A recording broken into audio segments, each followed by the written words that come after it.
This is the technic wheel you're using if you're building a large truck.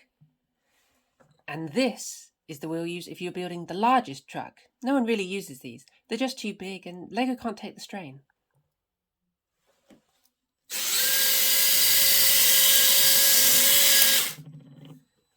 Or can it? This is a continuation of my Monstermax 2 project. Now it actually has a body and looks somewhat like the real one. The tyres this time come courtesy of a Traxxas Summit, a pair of which have sat in my garage for almost a decade, so finally good to get some use out of them. And coincidentally, with this size body, they are almost exactly perfectly sized for 1/12 scale when compared to the real Monstermax 2. Monstermax 2 is so large it even dwarfs my Object 279 tank MOC. With the body removed, we can see it has the same engine arrangement as the real Monstermax 2. 2 motors with a chain drop box, although this is somewhat simplified, and this carbuncle back here is the compressor. Not great, but for Lego, it's what you have to do. At the bottom, the chain connects to 2 planetary hubs, but drives them backwards.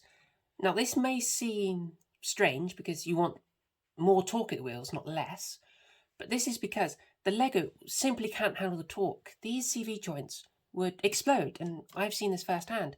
So by increasing this by roughly 5.5, we can increase the speed, but reduce the torque to a level Lego can take. Unfortunately, this is the problem of it spinning so quickly, many thousands of RPM, the Lego melts. So I have had to make some modifications for it not to melt. The truck is generally speaking the same as how it was in my first video I posted to YouTube actually, except it has these extra, well, I guess you'd call them riser boxes or drop boxes mounted to the axle to get another 3-to-1 reduction. This was done later on and isn't quite as nice as I'd like it to be, but it works for the bigger tyres. The rest of it is just sort of seen general structural improvements, especially around here. It's a lot stiffer than it was before. Still not stiff enough, but with the new suspension mounting points that are further apart, it does seem to handle the torque a lot better than it did. The modification I should have made to the drop boxes, I've only made to these cores here, this hole and these 2 side holes, because while they're on lower RPM, they're under far higher stresses, mainly due to the bevel gear connection here. When I take it out, you can see a metal sleeve, steel for the inner one and brass for the outer one. I did this by boring a hole on a lathe through this frame and 3L, and then machining these 2 sleeves. Now, these are not for force. The Lego can take it. It's just the RPM causes it to melt. Now on to the most interesting part of the whole truck, the massive axle. Starting by taking off the wheel, which is held on with this metric nut.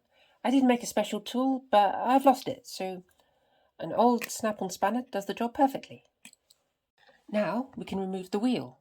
This rim is 3D printed, and it's really a pain because Traxxas do a strange wheel, I don't even know what to call it, but it's not normal, but it seems to work perfectly fine, at least in this slow speed application.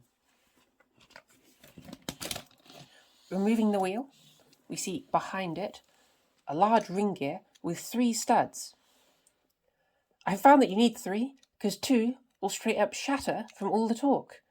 This centre cross isn't fixed and is just used to hold the thread to hold the wheel on. Inside the ring gear we have more gears, and behind those even more gears, which takes the torque through the constant velocity joint, if you can just see it in there, to a reasonable level that Lego can actually take. It's about 15-to-1, I think, in here. I'm not sure the exact number, but a lot of reduction. Compared to my original attempt, the axle has gained quite a lot of width, namely in this section here, which isn't dead space as there's a lot more bracing and the whole axle is a lot stiffer just from this. The steering also has twin racks, one at the front that is powered, and one at the back that is passive but connects both sides. This just makes it a whole lot stiffer. I also took the time to finally add the air locking system, which consists of this air cylinder directly acting on a 3D printed piece. It's hard to see, but trust me, it does work.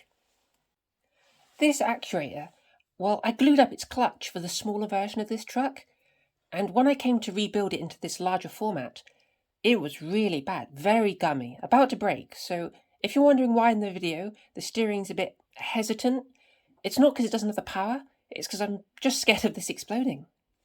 With all the gearing in the axles added up, that in the hubs, that of these extra planetary gears, the differential bevel gear, and the drop box together, we get a reduction of over 350 to 1.